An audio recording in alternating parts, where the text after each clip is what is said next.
Durante más de 30 años creí que podía reconocer el peligro con solo mirar los ojos. Fui magistrada penal en Barcelona. Escuché mentiras profesionales. Vi a asesinos llorar, a estafadores jurar inocencia. Aprendí que el verdadero peligro nunca grita. Se sienta frente a ti, sonríe, te llama por tu nombre. A los 58 años pensé que lo había visto todo. Estaba jubilada, tranquila, casada con un hombre respetado, culto, amable, un matrimonio maduro, sin dramas, sin sobresaltos, exactamente el tipo de vida que se supone que una mujer de mi edad merece. Entonces empecé a enfermar, sin causa, sin diagnóstico, sin explicación. Cada análisis salía normal mientras mi cuerpo se apagaba poco a poco. No sospeché de mi casa, no sospeché de mi esposo y nunca, jamás, sospeché de la pulsera que llevaba en la muñeca, porque fue un regalo de amor. Si alguna vez te sentiste así, escribe yo en los comentarios. No para mí, para que otros sepan que no están solos.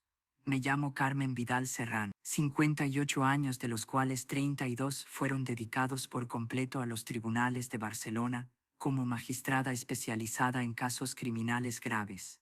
Comencé mi carrera judicial a los 26 como secretaria, en el juzgado de lo penal número 3. Estudié Derecho mientras trabajaba en oficina durante el día. Universidad Autónoma de Barcelona por las noches. 5 años de sacrificio constante, durmiendo 5 horas diarias, graduándome con matrícula de honor, ganando oposiciones a juez a los 31, convirtiéndome en magistrada titular a los 36. Durante 32 años vi desfilar por mi sala cada tipo imaginable de criminal. Asesinos, estafadores, abusadores, narcotraficantes. Dictaba sentencias duras pero justas. Condenaba sin piedad cuando la evidencia era clara. Absolvía sin presión cuando las pruebas faltaban. Gané reputación de magistrada inflexible, incorruptible, temida por criminales, respetada por fiscales, admirada por víctimas que por fin veían justicia servida. Me jubilé hace 3 años a los 55. Voluntariamente, 32 años fueron suficientes. Quería disfrutar la vida antes de ser demasiado vieja. Viajar sin restricciones de calendario judicial. Leer las novelas que acumulé durante décadas. Pasar tiempo con el esposo que conocí tarde, pero amaba profundamente. Planear esos años dorados que creía merecer después de 3 décadas combatiendo el crimen. Qué ingenua fui, qué ciega. Magistrada brillante detectando mentiras de criminales en el tribunal, completamente incapaz de detectar la mentira más elaborada de todas, sucediendo en mi propia casa, en mi propia piel, literalmente matándome mientras creía que era amada.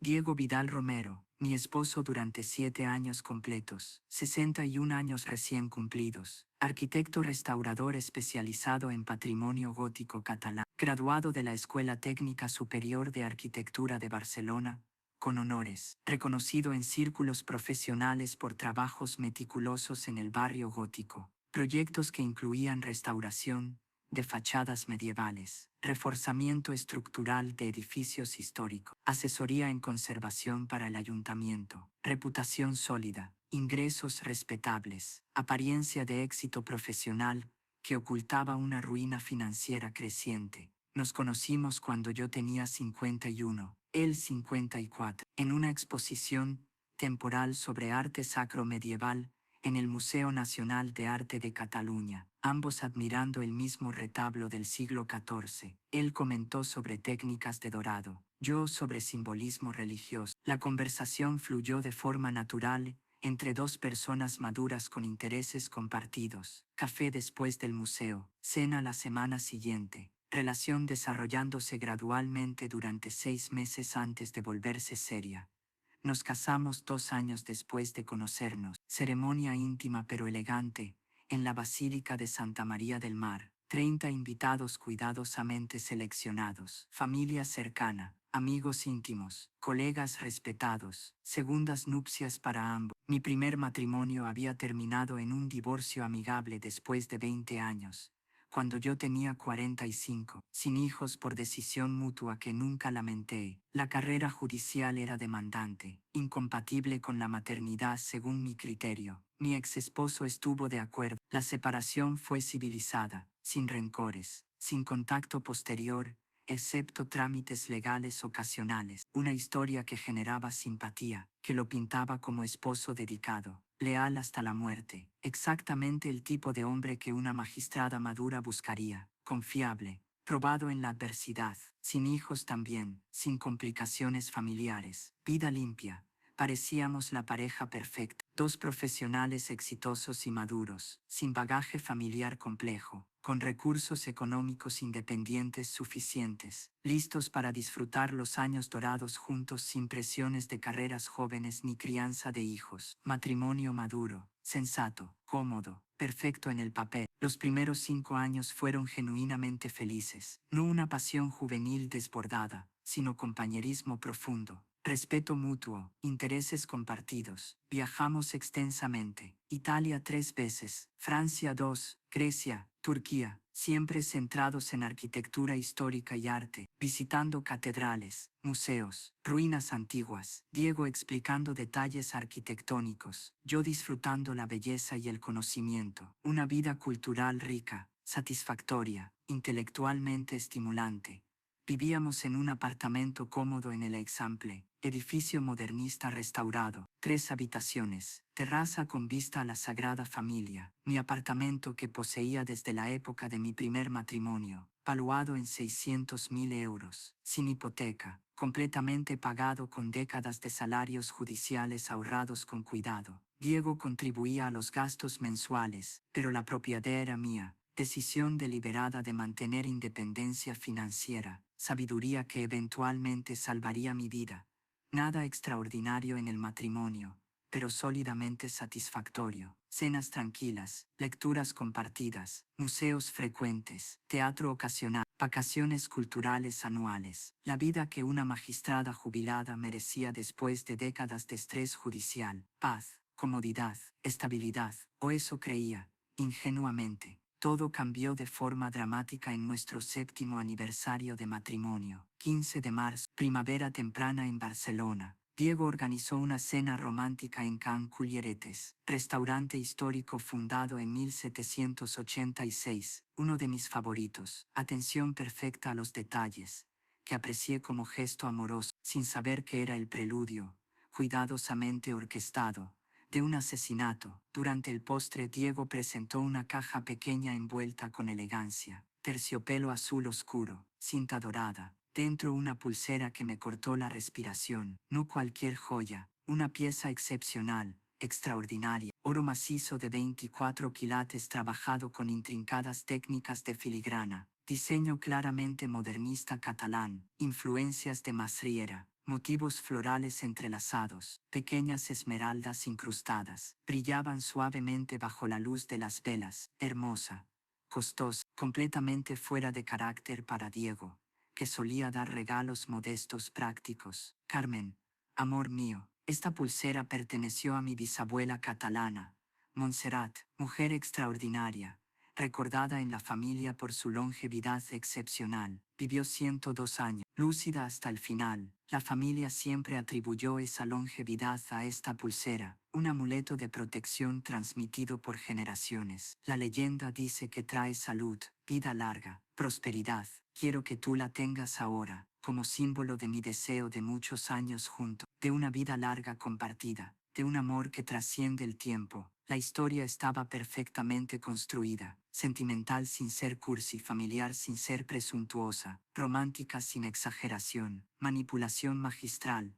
diseñada para asegurar mi aceptación entusiasta y su uso constante. Y funcionó. Me emocioné de verdad. La pulsera era objetivamente hermosa. La historia la hacía preciosa. Me la puse de inmediato en la muñeca derecha. Ajustaba a la perfección, como si hubiera sido hecha específicamente para mí, porque probablemente lo fue. con mis medidas, para mi muerte. Úsala siempre, Carmen. Nunca te la quites, ni para dormir, ni para ducharte. Es más que una joya, es protección ancestral, un amuleto que ha cuidado a mi familia durante generaciones. Debe estar siempre contigo para funcionar. Prométeme que la llevarás constantemente. La promesa pareció romántica, encantadora, una manifestación de amor profundo. Accedí felizmente. Prometí no quitármela nunca, mantener ese símbolo de amor siempre presente, sin saber que la promesa era una sentencia de muerte, que el amor declarado era un asesinato planificado, que la protección prometida era un veneno diseñado. Durante 2 semanas después del aniversario todo pareció normal. La pulsera brillaba en mi muñeca, la admiraba con frecuencia. Amigos comentaban su belleza, preguntaban por su origen. Yo contaba la historia de la bisabuela Montserrat con orgullo. Diego sonreía satisfecho cada vez, sabiendo que cada día con la pulsera era un día más cerca de mi muerte, un día más cerca de cobrar el seguro, heredar el apartamento, pagar deudas secretas con el dinero de una esposa asesinada. Los síntomas comenzaron de forma sutil, tan sutil que al principio no los relacioné con la pulsera. Náuseas matutinas leves, despertar sintiéndome un poco mareada. Lo atribuía a la comida de la noche anterior, a cambios hormonales de una mujer de 55 años acercándose a los 60. Explicaciones racionales para síntomas,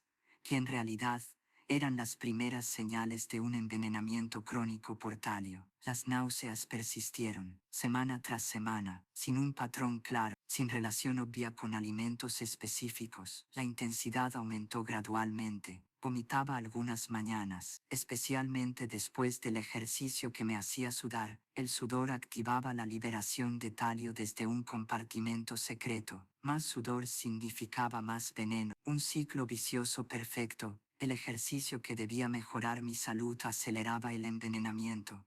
Consulté a mi médico de cabecera, la doctora Isabel Martínez, conocida profesionalmente desde hacía 15 años, médica competente, meticulosa. Realizó un examen físico completo, palpó el abdomen, escuchó el corazón, revisó la presión arterial, todo normal, ordenó análisis de sangre estándar, hemograma, bioquímica básica, función hepática, función renal, todo volvió normal, completamente normal, porque los análisis estándar no detectan metales pesados, requieren pruebas especializadas específicas, que nadie ordena sin una sospecha concreta. Tal vez una gastritis leve, Carmen. El estrés puede manifestarse a nivel digestivo. Prescribió omeprazol, antiácido estándar. No ayudó, porque el problema no era el ácido estomacal. Era un metal tóxico acumulándose de forma sistemática en mis tejidos. Los síntomas empeoraron semana tras semana. Dolor de cabeza constante, pulsante, detrás de los ojos. Los analgésicos no funcionaban. Fatiga extrema, un agotamiento que no mejoraba con el descanso. Me levantaba por la mañana sintiéndome como si no hubiera dormido. Diego mostraba una preocupación perfecta, llevándome a doctores, esperando en las salas, sosteniendo mi mano durante los exámenes. Esposo modelo, asesino paciente. Mes 2. Comenzó la caída del cabello, mechones en la almohada cada mañana, en la ducha tapando el drenaje. Aterrador. La doctora Martínez ordenó más pruebas, tiroides, hormonas, deficiencias vitamínicas, todo normal, inexplicablemente normal. Perdí peso de forma dramática, 10 kilos en 6 semanas, la ropa colgando, el rostro demacrado. Parecía una paciente terminal. Me sentía como una paciente terminal, pero nadie encontraba la enfermedad. Consulté especialistas, endocrinólogo, gastroenterólogo, neurólogo, oncólogo incluso, pruebas tras pruebas, resonancias, tomografías, endoscopias, biopsias. Cada resultado volvía normal. Médicos perplejos. Yo, desesperada. Tal vez es estrés, sugirió el psiquiatra al que me derivaron. La ansiedad puede manifestarse físicamente. Fui magistrada durante 30 años. Manejé niveles de estrés que habrían roto a personas normales. Esto no es estrés, esto es real, físico. Algo está destruyendo mi cuerpo, pero sin diagnóstico, sin tratamiento. Solo un deterioro continuo mientras los médicos se encogían de hombros. Diego permanecía atento, preocupado, pero también extrañamente insistente con la pulsera. Cada mañana preguntaba si la llevaba puesta. Cuando me la quitaba para limpiarla se ponía nervioso. Insistía en que me la pusiera de inmediato. Cuando una vez la olvidé después de la ducha reaccionó de forma desproporcionada. Carmen, ¿dónde está la pulsera? La perdiste. Está en el baño. Solo olvidé ponérmela. Ve ahora, póntela. No debe estar separada de ti. Es protección. Necesitas protección ahora que estás enferma. La obsesión parecía extraña, pero la atribuía a su preocupación por mi salud, a una creencia supersticiosa en el poder protector de una joya familiar. No sospeché que esa protección era exactamente lo contrario, que la joya me estaba matando, de manera sistemática. Mes 4. Los síntomas alcanzaron un nivel crítico. Vómitos tan severos que no podía retener comida, deshidratación constante, dolor abdominal agudo, confusión mental, olvidos, desorientación ocasional. Parecía una demencia temprana. La hospitalización fue necesaria. Hospital Clinic. 5 días conectada a sueros. Batería completa de pruebas. Especialistas consultando. Reuniones médicas discutiendo un caso raro. Mujer de 58 años con síntomas múltiples, sin causa identificable, sin patología clara. El diagnóstico diferencial mencionaba de todo, desde una enfermedad autoinmune rara hasta un cáncer oculto, pero las pruebas específicas descartaban cada posibilidad. Los médicos admitieron, frustrados, que no sabían qué causaba la enfermedad. Diego me visitaba a diario. Flores, libros, atención constante y la verificación obsesiva de la pulsera, asegurándose de que la tenía puesta, de que las enfermeras no la habían quitado durante los procedimientos. Cuando una enfermera sugirió retirarla para colocar una vía intravenosa, Diego insistió con vehemencia en que podía quedarse. Es muy importante para ella. Tiene un gran valor sentimental. Por favor, déjenla. La enfermera accedió. La pulsera permaneció. El veneno continuó filtrándose en mi sistema, lentamente, constantemente, de forma invisible. Me dieron el alta sin diagnóstico, con recomendación de seguimiento continuo. Un régimen de medicamentos sintomáticos, nada curativo, porque no sabían qué curar. Mes 6. Las uñas comenzaron a desprenderse. La piel desarrolló manchas. Neuropatía en los pies, hormigueo, entumecimiento. Caminaba con dificultad. Parecía una mujer de 80, no de 58. Dejé de socializar por completo. Las amigas llamaban. Yo declinaba las visitas. Demasiado enferma, demasiado avergonzada de mi apariencia. Un aislamiento perfecto, el que necesita un asesino. La víctima sola, vulnerable, sin testigos del deterioro gradual. Una tarde de octubre, mes 8 de envenenamiento. Tenía una cita médica en el Hospital Vall d'Hebron. Dr. Torres, oncólogo, el último especialista de una lista larga, el último intento desesperado de encontrar una explicación para la enfermedad misteriosa que destruía mi cuerpo de forma sistemática. Tomé el metro desde Diagonal, línea azul. El vagón estaba moderadamente lleno. Comenzaba la hora punta. Gente regresando del trabajo. Me senté en un asiento lateral, agotada como siempre. Cada movimiento requería un esfuerzo consciente. Un anciano entró en la siguiente parada, 80 y tantos años, bien vestido, con un traje gris clásico, camisa blanca impecable, corbata azul marino, anteojos de montura dorada gruesa, bastón elegante de madera oscura. Se sentó directamente frente a mí, me observó brevemente, con un interés que al principio me incomodó, una mirada prolongada que normalmente habría evitado. Pero estaba demasiado cansada para cambiar de asiento, demasiado enferma para preocuparme por un anciano mirando. Luego habló, voz educada, culta, con un acento catalán marcado de generación antigua. Disculpe, señora, no pretendo ser impertinente ni maleducado, pero esa pulsera que lleva en la muñeca derecha, ¿puedo preguntarle de dónde la obtuvo? ¿Es una herencia familiar? ¿Una compra reciente? Pregunto por una razón profesional. La pregunta pareció extraña pero inofensiva. Fue un regalo de mi esposo, joya familiar según él. Perteneció a su bisabuela. ¿Por qué pregunta? El anciano se inclinó hacia adelante. La expresión se volvió seria, profesional. Me presento. José Milay Rovira, joyero maestro retirado. Trabajé 53 años en la joyería familiar del barrio de Gracia. Casa Milá, fundada por mi abuelo en 1892, especialista en piezas antiguas catalanas, modernismo especialmente. Y señora, esa pulsera que lleva reconozco su estilo de inmediato, pero hay algo en ella que me inquieta profundamente, algo que mi experiencia profesional me dice que está terriblemente mal. ¿Qué le inquieta exactamente?, pregunté con la curiosidad de magistrada despertando a pesar del agotamiento.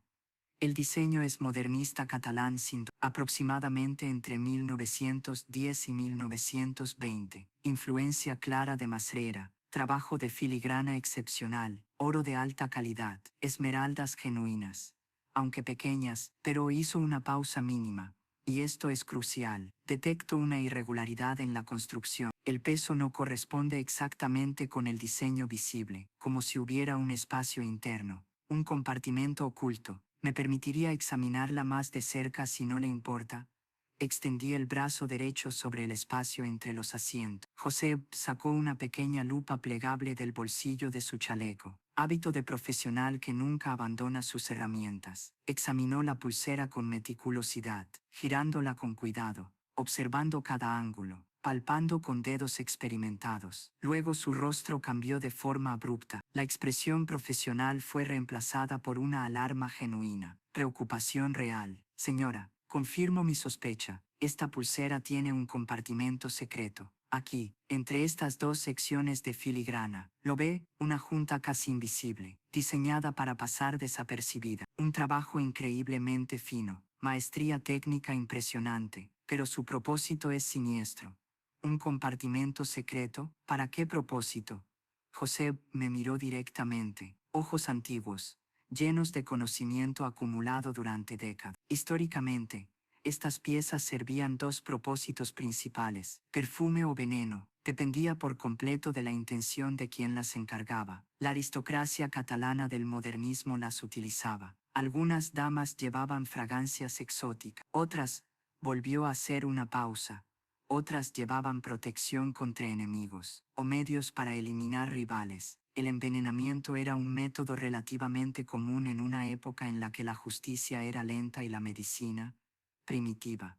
Se inclinó un poco más. Señora, necesito preguntarle algo personal, invasivo, quizá, pero crucial. ¿Ha estado enferma recientemente? Síntomas inexplicables, sin diagnóstico claro a pesar de consultas médicas. Mi corazón comenzó a latir aceleradamente. ¿Cómo sabía? 8 meses enferma, docenas de doctores, cientos de pruebas, sin diagnóstico, sin explicación, todo comenzando exactamente cuando empecé a usar la pulsera. Sí, 8 meses muy enferma, nadie sabe por qué, cada prueba normal, cada especialista perplejo. José asintió con gravedad, como si confirmara una sospecha terrible. ¿Siente calor cuando usa la pulsera? Humedad en la piel directamente debajo, irritación ocasional. Pensé con cuidado. Sí, siempre había una ligera humedad. La piel bajo la pulsera, con frecuencia sudaba. Lo atribuía al sudor normal, a la piel reaccionando al contacto metálico, prolongado, irritación leve ocasional que ignoraba, nada alarmante en apariencia. Señora, debo ser absolutamente directo. Esto es serio, potencialmente mortal. Usted no está enferma de forma natural. ¿Fue descubrir que estabas muriendo, o entender que quien te amaba era quien te estaba matando? Lo que más dolió, profesionalmente, sospecho con fuerza que está siendo envenenada, lenta y sistemáticamente, por esta pulsera. El compartimento secreto que he detectado probablemente contiene una sustancia tóxica, diseñada para liberar una dosis pequeña y constante a través del contacto con la piel, especialmente cuando suda. El calor corporal y la humedad activan la liberación. Un envenenamiento crónico que imita a la perfección una enfermedad natural. Las palabras golpearon como un tsunami. Imposible. Diego me amaba. La pulsera era un regalo de amor, de protección, de familia, no un arma de asesinato. Pero la magistrada en mí despertó por completo. 30 años evaluando evidencia criminal, detectando patrones, conectando hechos aparentemente inconexos. Todo encajaba, los síntomas comenzando exactamente cuando empecé a usar la pulsera. Diego insistiendo de forma obsesiva en que nunca me la quitara. Reacciones desproporcionadas cuando la retiraba temporalmente. verificaciones constantes de que la llevaba puesta, un comportamiento que parecía amor supersticioso, revelándose, ahora como el monitoreo frío del progreso de un asesinato. Me quité la pulsera por primera vez en 8 meses. Las manos me temblaban violentamente. La piel debajo estaba notablemente irritada, roja, húmeda, claramente distinta de la piel circundante, evidencia física de un contacto prolongado con una sustancia nociva.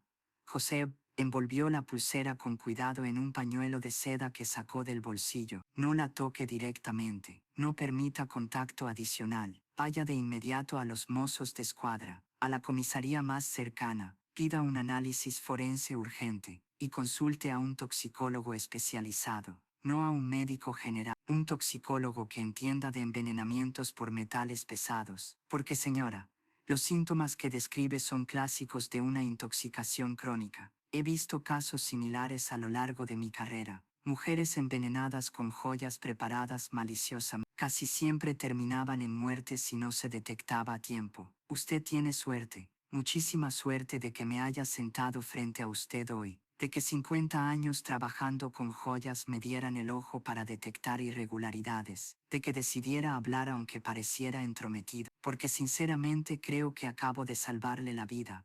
Salí del metro en la siguiente parada. Fui directamente a la comisaría de los mozos de escuadra más cercana. Pedí hablar con un inspector. Mostré la pulsera. Conté la historia. El inspector Carles Roca me escuchó con atención. Magistrada jubilada con sospecha de envenenamiento por parte del esposo. Un caso serio, potencialmente explosivo. Haremos un análisis inmediato. Laboratorio forense. Mientras tanto vaya al Hospital Clínic. Pregunte por la doctora Sánchez, toxicóloga. Le diré que viene de mi parte. La doctora Laura Sánchez me recibió 2 horas después. Joven, 30 y tantos, brillante, especialista en envenenamientos raros. Carmen, sus síntomas son muy consistentes con una intoxicación crónica por talio, un metal pesado extremadamente tóxico. Se ha usado históricamente como veneno, porque sus síntomas imitan enfermedades naturales. Necesito muestras de sangre, cabello, uñas, para confirmarlo. El análisis tomó 3 días. 3 días que pasé en casa de mi hermana Ana. Vivía en Sitges. No le dije nada a Diego, solo que necesitaba tiempo sola para pensar sobre mi salud, que los doctores querían observarme. Mentiras necesarias para protegerme mientras se reunía la evidencia. Los resultados fueron devastadores y a la vez confirmatorios. La sangre mostraba niveles altos de talio. El cabello revelaba acumulación durante 8 meses. Correlación perfecta con el momento en que comencé a usar la pulsera. Las uñas mostraban depósitos claros. El análisis forense de la pulsera reveló un compartimento secreto ingeniosamente diseñado. Contenía una cápsula porosa llena de un compuesto de talio, diseñada para liberar una dosis pequeña y constante a través del contacto con la piel, especialmente cuando la piel sudaba. El calor corporal activaba la liberación, un envenenamiento lento, perfecto, casi indetectable. La doctora Sánchez me lo explicó con gravedad clínica. Carmen ha estado siendo envenenada de forma sistemática durante 8 meses. Las dosis estaban calculadas para causar un deterioro gradual que parecería una enfermedad natural. 2 o 3 meses más y el daño habría sido irreversible, probablemente fatal, y la causa de muerte habría sido atribuida a una falla orgánica múltiple de origen desconocido. El inspector Roca abrió una investigación criminal completa. Interrogó a Diego sin previo aviso. Diego negó todo. Dijo que la pulsera era un regalo genuino, una joya familiar auténtica, que no sabía nada de ningún compartimento secreto. Afirmó haberla comprado en un anticuario reputado de Gracia. Mostró un recibo. Todo parecía en apariencia legítimo. Pero la investigación avanzó. El anticuario fue interrogado. Sí, había vendido la pulsera a Diego, pero no era una pieza histórica. Era una reproducción moderna encargada específicamente por él 3 meses antes del aniversario. Un diseño basado en una pieza real, pero fabricada recientemente, con un compartimento secreto solicitado de forma explícita. ¿Para qué quería el compartimento secreto?, preguntó el inspector. Diego dijo que era para perfume, que su esposa amaba los perfumes, que quería sorprenderla con una joya que liberara fragancia de forma continua. ¿Y usted creyó eso? Soy joyero, no detective. El cliente paga. Yo hago el trabajo. ¿Quién más trabajó en la pieza? Nadie. Diego insistió en absoluta confidencialidad. Pagó extra por discreción. Y vino personalmente a recogerla. No hubo envío. El patrón emergió con claridad. Premeditación. Diego había planeado el envenenamiento de forma meticulosa. Diseñó la joya específicamente como vehículo. Llenó el compartimento con talio. Me la regaló con una historia sentimental diseñada para asegurar su uso constante. Observó mi deterioro durante 8 meses, esperando una muerte que liberaría mis activos. La investigación financiera reveló el motivo. Diego tenía deudas masivas, proyectos de restauración fallidos, malas inversiones, 500.000 euros en deudas, hipotecas sobre propiedades, acreedores presionando, bancarrota inminente.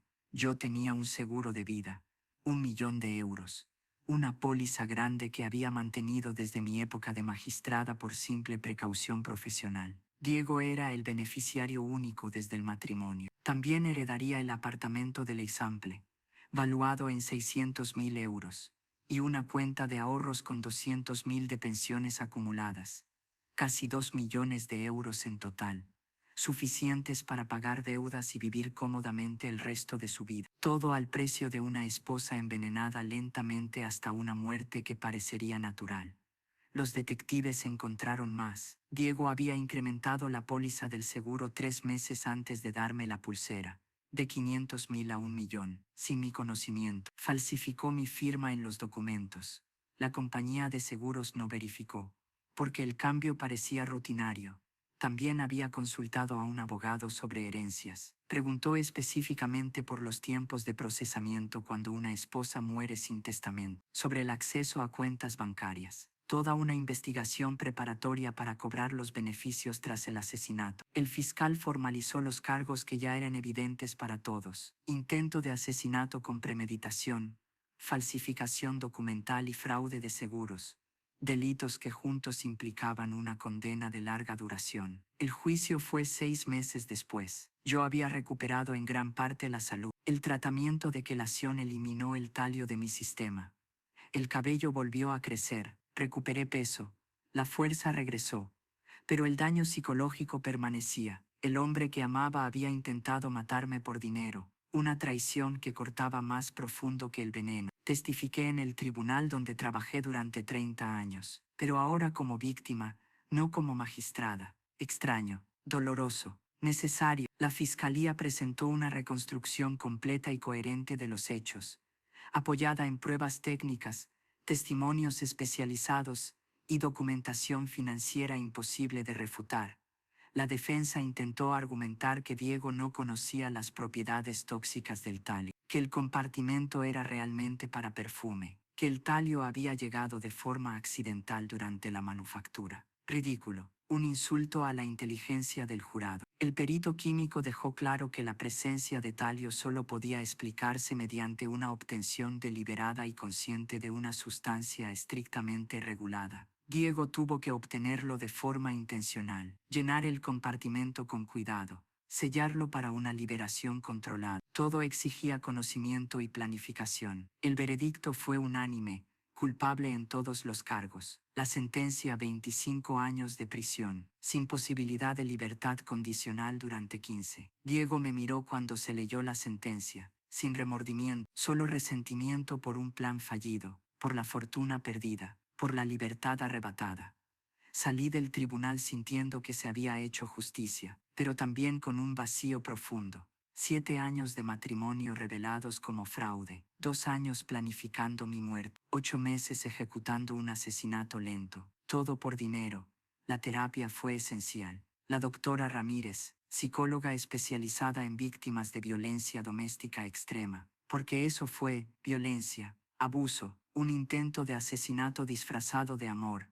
Aprendí a confiar de nuevo, lentamente, con cautela. No necesariamente en hombres románticos, sino en la humanidad, en las amigas que me sostuvieron, en mi hermana, que me dio refugio, en Josep, el joyero que salvó mi vida con una observación aguda. Decidí convertir la experiencia en propósito. Vendí el apartamento de Eixample y que Diego habría heredado. Compré un pequeño edificio en Gracia, lo restauré, lo convertí en un refugio para mujeres sobrevivientes de violencia doméstica. Casa Carmen ofrece techo, consejería, asistencia legal, todo gratuito, financiado con el dinero que Diego intentó robar con mi muerte. 20 mujeres han pasado por Casa Carmen en los 3 años desde su apertura, cada una con una historia de abuso, algunas físico, otras psicológico, algunas financiero, todas sobreviviendo, todas reconstruyendo vidas destrozadas por hombres que decían amarlas. Les cuento mi historia: magistrada envenenada por su esposo, casi muerta, salvadas por un anciano joyero observador en el metro, justicia finalmente servida, pero cicatrices que permanecen. Les digo que sobrevivir es solo el primer paso, reconstruir es el trabajo real, confiar de nuevo es la verdadera valentía. Vivir sin miedo es la victoria final. Hoy tengo 61 años. Han pasado 3 años desde que Josep Milá salvó mi vida en el metro. Diego cumple el 4º año de 25 en prisión. No lo he visitado. No lo visitaré. Capítulo cerrado. Vivo sola en un pequeño apartamento en Gracia, cerca de Casa Carmen. La visito a diario. Ayudo donde puedo. Comparto mi experiencia cuando es útil. Mi hermana Ana viene con frecuencia. Recuperé amistades tras el aislamiento de la enfermedad. La vida social volvió. La salud está completamente recuperada, salvo una neuropatía leve en los pies. Un recordatorio permanente de 8 meses de veneno. No uso joyas, nunca más, ni pulseras, ni collares, ni anillos, excepto un sencillo aro de plata que perteneció a mi madre. Las joyas perdieron todo atractivo. Ahora veo peligro donde otros ven belleza. Esta es mi historia. La historia de una magistrada convertida en víctima, de una esposa casi asesinada, de una mujer que sobrevivió al veneno literal y al metafórico de un matrimonio traicionero. Pero también es una historia de salvación por un extraño bondadoso, de justicia, al final servida, de una vida reconstruida con propósito, de una experiencia horrible convertida en ayuda para otra. Josep Milá murió el año pasado. 92 años, murió sabiendo que salvó una vida. Asistí a su funeral, agradecí a su familia, conté cómo la observación profesional de un anciano joyero en el metro detuvo un asesinato en Cuba. La familia donó su colección de herramientas de joyería a Casa Carmen. Las exhibimos con una placa, en memoria de Josep Milá, el joyero que vio lo invisible, que salvó una vida con el conocimiento de su oficio, que demostró que un héroe puede ser un anciano en el metro, no solo un policía con placa. Y la pulsera maldita, evidencia en un caso criminal, eventualmente destruida por orden judicial, fundida, convertida en nada, como debió ser desde el principio, como debería ser todo instrumento de muerte disfrazado de amor. Durante esos 8 meses aprendí que el amor puede convertirse en un arma cuando la confianza se usa como vía de ataque, que la codicia convierte a los humanos en monstruos. Pero también aprendí lecciones de recuperación, que la bondad existe en los extraños, que la justicia funciona cuando la evidencia es clara, que sobrevivir es posible, que reconstruir es una elección, que ayudar a otros transforma el trauma en propósito. Carmen Vidal Serrano, 58 años cuando el veneno casi me mata, 61 ahora, magistrada jubilada, sobreviviente de un intento de asesinato, fundadora de un refugio, la prueba viviente de que una víctima puede convertirse en vencedora. Y dejo un mensaje para cualquier mujer que sospeche que el amor esconde peligro. Confía en tu instinto. Busca ayuda. El fiscal presentó cargos formales 3 semanas después de mi ingreso hospitalario. Intento de asesinato con premeditación y alevosía. Falsificación de documentos oficiales. Fraude contra una compañía de seguros. Cada cargo conllevaba años sustanciales de prisión. De forma acumulativa, podían significar décadas. Diego fue arrestado en su oficina de arquitectura. Sorpresa total. Resistió verbalmente, nunca físicamente. Gritó inocencia. Habló de conspiración. Decía que yo me vengaba de un matrimonio infeliz, que inventaba una historia elaborada, que una magistrada corrupta usaba contactos para destruirlo. Una defensa patética, insultante, predecible. El juicio se celebró 6 meses después. Audiencia Provincial de Barcelona, la sala donde trabajé durante años, ahora como víctima, no como magistrada. Una sensación extraña, desconcertante, dolorosa, pero necesaria. La justicia requería mi testimonio, mi presencia, mi voz. El fiscal fue brillante. Presentó la evidencia de forma metódica, el análisis químico de la pulsera mostrando talio, resultados toxicológicos revelando niveles mortales en sangre, el testimonio de la doctora Sánchez explicando el mecanismo del envenenamiento, la cronicidad de la exposición, la inevitabilidad de la muerte sin intervención, Josep Milá testificando sobre la detección del compartimento secreto, salvando una vida con una observación profesional aguda. El joyero explicó el encargo de Diego, las especificaciones exactas del compartimento, la insistencia en la confidencialidad, el pago en efectivo. Todo indicaba premeditación. Un perito grafólogo confirmó la falsificación de mi firma en los documentos del seguro. El incremento de la póliza sin mi conocimiento ni consentimiento. Fraude claro. El análisis financiero confirmó un motivo económico claro, una situación de insolvencia avanzada que solo se resolvía con mi muerte, un beneficio cercano a los 2 millones con la muerte de su esposa, eliminación de deudas, salvación financiera mediante asesinato.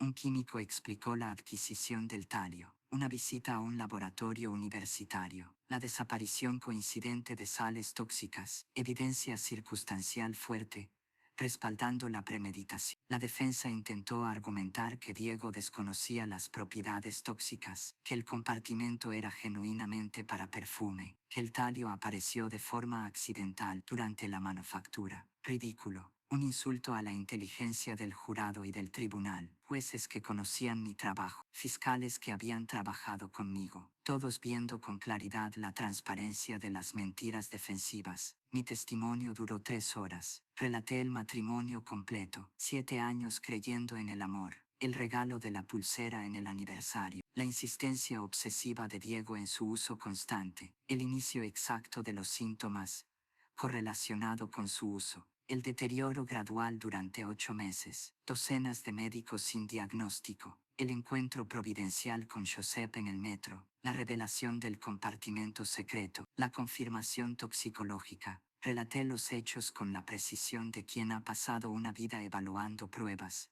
aunque esta vez la evidencia era mi propio cuerpo. Cuando terminé la sala estaba en silencio. El impacto de una historia clara reflejado en el jurado visiblemente afectado, los jueces serios, el público, conmovido. La defensa intentó un contrainterrogatorio, sugiriendo problemas matrimoniales, insinuando motivos alternativos. Nada resistía la evidencia, nada podía ser más auténtico, más sólido que una vida desmoronándose bajo un engaño perfectamente ejecutado. Esta es mi verdad, documentada y vivida, contada para advertir y para demostrar que sobrevivir también puede transformarse en propósito. Esta historia termina aquí, pero la de mañana no.